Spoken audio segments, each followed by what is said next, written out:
Bonjour à tous, Huawei ne s'est pas limité au Mate 20 Pro lors de sa dernière conférence de presse et le constructeur chinois en a ainsi profité pour dévoiler une version un peu plus modeste de sa phablette, le bien nommé Mate 20. Il vient tout juste d'arriver à la maison et on attaque donc directement avec cette prise en main.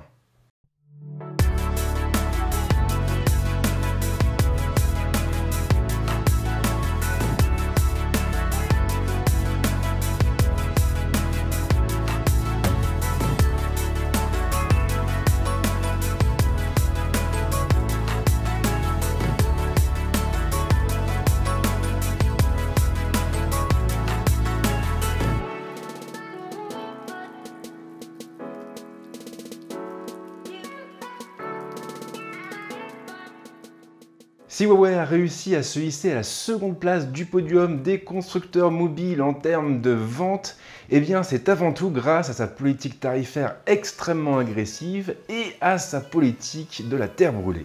La marque s'est en effet un devoir d'être présente sur tous les secteurs et c'est précisément ce qui l'a poussé à décliner sa dernière phablette haut de gamme en deux versions différentes. Le Mate 20 est le modèle le plus modeste donc, mais il a tout de même un atout pour lui, à savoir son prix de vente.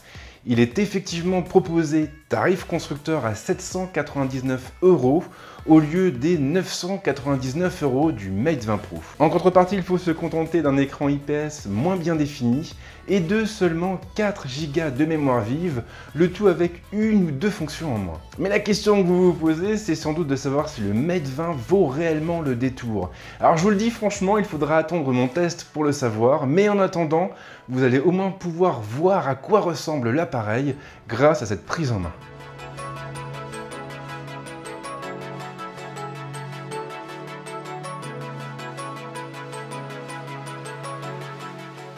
Et on ouvre directement le bal avec le déballage de l'appareil.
Alors bien sûr, le packaging et les accessoires ne font pas tout et justement, le moment est venu de nous pencher sur le design et l'ergonomie du Mate 20. Le Mate 20 et le Mate 20 Pro ne peuvent pas renier leur lien. Les deux téléphones se ressemblent en effet beaucoup et ils héritent d'ailleurs des mêmes matériaux.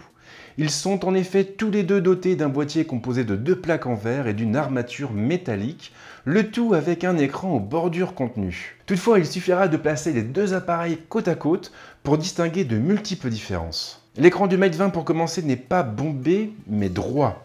En outre, l'encoche est plus discrète et elle prend la forme d'une goutte d'eau. Attention cependant, car cela veut aussi dire que l'appareil ne sera pas doté du système de reconnaissance faciale évolué du Mate 20 Pro, un système qui m'avait d'ailleurs pas mal impressionné durant mon test. Autre différence notable, le lecteur d'empreintes digitales n'est pas intégré à la dalle de l'appareil, mais placé à l'arrière de celui-ci.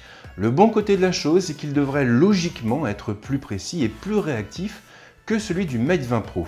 Nous aurons d'ailleurs l'occasion d'en reparler durant mon test. Le module photo ne change pas d'aspect, Les 3 optiques et les 3 capteurs le composant sont en effet intégrés à une pièce carrée placée dans la partie supérieure de la plaque. De même pour le flash. L'architecture est un petit peu différente. Alors bien sûr, on retrouve un grand angle, un ultra grand angle et un téléobjectif, le tout avec uniquement des capteurs couleurs, mais les définitions sont un peu différentes. Celle du capteur principal atteint ainsi les 12 millions de pixels contre 40 millions pour le Mate 20 Pro. Même chose pour le capteur secondaire qui passe de 20 millions de pixels à 16. Pas de gros changements au niveau de l'ergonomie, du moins pas en dehors de l'emplacement du lecteur d'empreintes. Tous les boutons sont ainsi placés sur le côté droit, les 2 boutons du volume en haut, le bouton de mise sous tension en bas. On retrouve d'ailleurs la petite note colorée qui va bien. Il y a aussi du changement au niveau de la connectique. La prise USB Type C se trouve toujours sur la tranche inférieure, mais on a en plus une prise casque sur la tranche supérieure, non loin de l'émetteur infrarouge. Le lecteur de carte bascule pour sa part sur la tranche gauche et il pourra accepter au choix 2 cartes nano SIM compatibles avec toutes les fréquences 4G ou bien une nano SIM et une carte nano SD. Si ce terme ne vous dit rien, alors sachez que le nano SD est un nouveau format de carte propriétaire introduit lors de la présentation du Mate 20 et du Mate 20 Pro. Dans les grandes lignes, ce format ressemble à s'y méprendre aux cartes nano SIM, mais elles sont dédiées au stockage de données. Les premières cartes sont dispo sur Amazon, mais elles coûtent encore assez cher. La carte de 128 Go au format nano SD vous reviendra ainsi à 69 € et encore elle est en promotion à l'heure actuelle. Alors ça fait mal bien sûr, d'autant que pour la même capacité, une carte micro SD vous reviendra autour des 25 €. Et le pire dans l'histoire, c'est que le nano SD n'apporte finalement rien de plus au format. On reste sur les mêmes vitesses, sur le même niveau de sécurisation, et la seule chose qui change, finalement, ce sont les dimensions de la carte.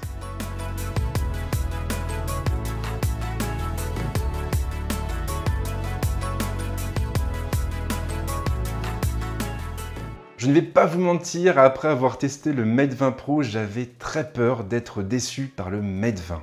Et en fin de compte, ce n'est pas le cas. On retrouve l'identité visuelle de la gamme, les mêmes codes, et en plus d'ailleurs on a un niveau de finition comparable. J'ai d'ailleurs beaucoup apprécié le bleu dégradé présent sur la plaque arrière, je trouve qu'il ajoute vraiment une note colorée au terminal. Après bien sûr ce n'est qu'une prise en main, il reste à évoquer beaucoup de points comme l'écran, le processeur, le capteur photo, les fonctions liées à la surcouche, mais tous ces éléments-là feront l'objet d'une vidéo plus approfondie et donc d'un test complet. En attendant, si vous avez aimé cette vidéo, n'hésitez surtout pas à la liker et même carrément à vous abonner à la chaîne. Et si vous le faites, surtout pensez à activer la cloche pour ne pas louper mes prochaines vidéos.